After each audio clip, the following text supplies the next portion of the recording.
Hello everyone, I welcome you all to Teachers Globe. In today's video, we will learn about education and its types. So, to know about education and its type, we should know what is education and what is the use of education or what is the importance of education. So, education refers to a gradual process that brings about positive changes in human life and behavior, thereby developing their personalities. Basically, education is the purpose of receiving or giving systematic instructions, especially at a school or university. Education helps you to develop critical skills like decision making, mental ability, problem solving, and logical thinking. Education is the basic right to every individual all around the world because this is a trait that encourages them to distinguish between right and wrong and helps them to achieve their goal. There are basically four pillars of education, and these are learning to know, learning to do, learning to live, and learning to be. Also, education refers to the development of learning and thinking process. It goes beyond the four walls of classroom. It is all about gaining experience. Now, coming to the types of education, there are basically three types of education. The first one is formal education. From the name, we can only know what is formal education. It takes place within the premises of the school. Next comes the informal education. An example of informal education is parent is teaching a child things that are beyond academics. In informal education, the child learns from the environment or from its surroundings. Now, coming to non-formal education, it refers to adult basic education, adult literacy, or skill development. Okay, so in formal education, uh, the person gets a certificate, but in case of informal and non-formal education, there is no these are not certified courses. Okay, also okay, now coming to formal education. Formal education in India refers to the hierarchical structured education system running from the kindergarten through the university, including institutions of technical and professional education and training. Okay, now what is hierarchy? Hierarchy means going up step by step. Like a child first goes to kindergarten, followed by going to school, then back to college, and then finally to university. So we can see a hierarchy. A child is going from low to high, isn't it? So in formal education, what the children do, they go from one institution to another institution and they develop positively. Formal education refers to basic mode of education which one generally comes across in school. It can be regarded as systematic way of attending school or university and learning from the teachers using fundamental and instructional skills. We can say in formal education two persons are there. One is teacher who teaches and one is student who attains the knowledge. Now coming to the characteristics of formal education, it follows a particular structure of delivery. It is highly planned and deliberate.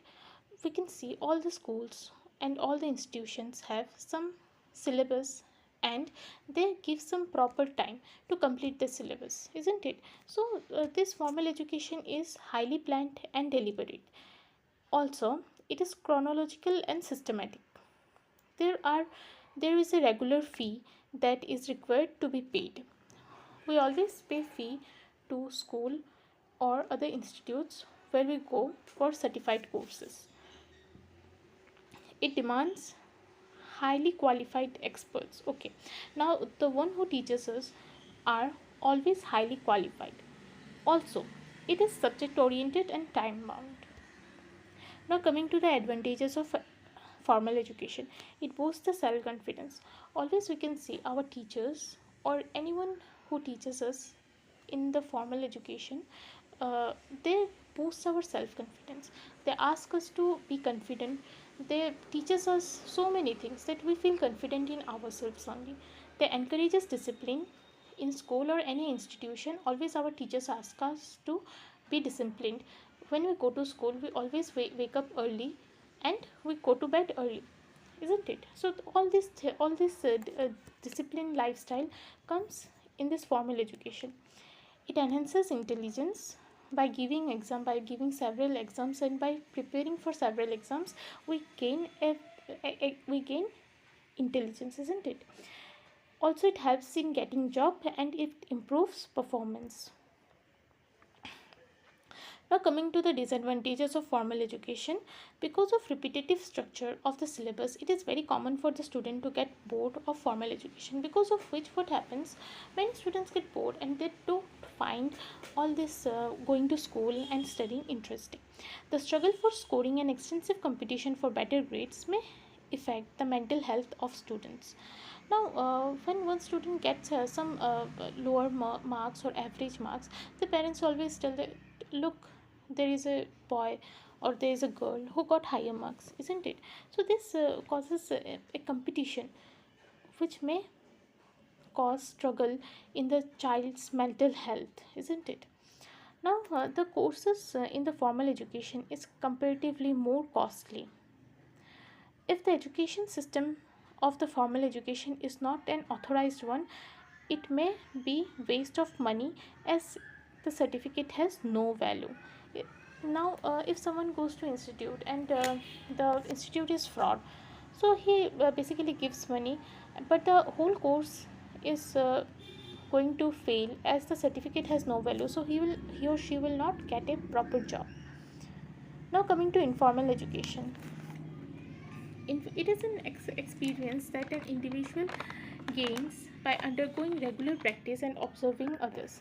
Some of the examples may be teaching a child with some basic personality traits, learning a mother tongue, performing certain extracurricular activities. Whatever insightful information, skill, knowledge, or craft you learn without the involvement of any well structured classroom teaching can be categorized as an informal type of education. Informal education starts as early as one is a toddler. Activities like how to eat food, how to drink water, how to wash your hands, sanitization, etc., are few of the lessons which can be categorized under the informal learning. Informal learning is never limited. Many great people who are very famous nowadays, they concentrated on informal learning only, and by repeated practice they become some they became billionaires nowadays, isn't it? Okay. Now, coming to the characteristics of informal education, it is an independent form of education with no definite syllabus. I hope you people will understand. It is not pre-planned and does not have proper timetable. Look, when we talk about informal education, it happens in our whole surrounding, isn't it? Our parents are just teaching us something. Even sometimes no one teaches us. We just learn by ourselves only. If like when a baby sees people walking, he knows that he will also work and he just tries to work, isn't it? So like this only, the person always learning. There is no time bound or nothing like that. It is an experience that is gained through practice. It is not require fee payment all the time. So for informal education we don't need to pay any fee, no. We learn by ourselves, from our surroundings, from our friends, from our parents, from our relatives. Anyone can give us informal education. Also, it is a lifelong process in a natural way. It starts from birth and it ends when we die. There are certificates or degrees involved. There are no certificates or degrees involved. Okay. Now, coming to the advantages. So, informal education uh, is very less expensive. In fact, no expenses are required. These are very flexible and versatile. Also, it encourages lateral thinking and promotes creativity. It is less stressful as there is no particular syllabus, promotes independent learning and natural progression.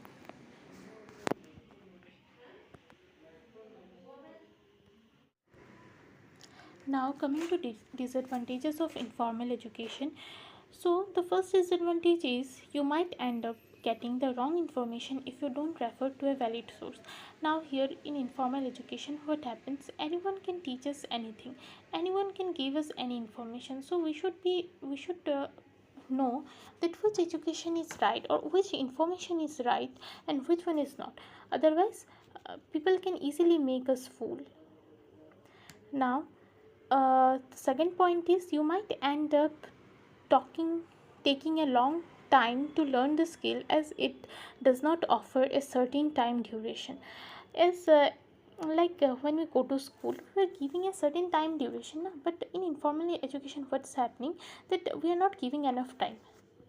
Sometimes we may not give enough time, because of which the things may take longer time. Now coming to the third point, due to lack of a rigid structure, there is no proper discipline that is followed here. Okay. Now the fourth point is the end results are not well defined or certified. Like no one can predict the end results, isn't it? Every child takes the informal education in their own way, and there is no definite or defined result. Now coming to non-formal education, it refers to adult basic education, adult literacy education, or skill development. It can take different forms of learning, which is consistently and systematically provided in order to develop particular skill or ability in an individual. A non-formal education runs along the line of formal education only, but is more flexible than it. It basically involves generic adult education, adult literacy, or college equivalence preparation. Almost all the various types of education, it can be referred as a balance between the formal and informal education, where there is intentional and pre-planned learning, but there is no set curriculum that has to follow or is to be completed in a given time. The most common setup used to understand this non-formal learning is via home tutor, isn't it? Okay. Now coming to the characteristics of non-formal education, it is not included in one core syllabus of the school system. There is no particular syllabus, highly flexible to adjust with students regular study structure. Like if someone goes to school during the daytime, he can easily get home tuitions during evening, isn't it? You can start a non-formal education at any time and age. Non-formal education can both certified and uncertified. Also, a characteristic of non-formal education is the education structure can be both part-time or full-time, and the syllabus of non-formal education usually incorporates both theoretical and practical knowledges. Now coming to the advantage of non-formal education. Non-formal education is a system uh, which is usually open for both public and private domains. Also, you don't need to appear for regular exams in the form of education. No one need to give like regular exams na semester wise or like unit test. No need to give all those exams. Also, diplomas and certificates here does not define your talent, as it is only for the skill development. Now look, what is the main requirement of this non-formal education, or what is its main aim? Its main aim to develop the skill. Okay. With skill development courses, this type of education encourages aspirant to use their theoretical knowledge for practical purposes. Now coming to the disadvantages of non-formal education, usually without a teacher and professional, there can be wrong information given. Now look what happens in school. The school always selects those teachers who can teach properly, but during non-formal education, anyone can teach, so anyone can give wrong information. No regular examination takes place, which might deteriorate the student's competency. So as there will be no exams, the student may think that then there is no need to study every day or properly, because there are no exams. No? Then recognized institutes Unrecognized institutes may get you fake certification of no value. Again, fraud can happen in non-formal education. So this is all about education and its types. I hope you people will like my video. Thank you so much.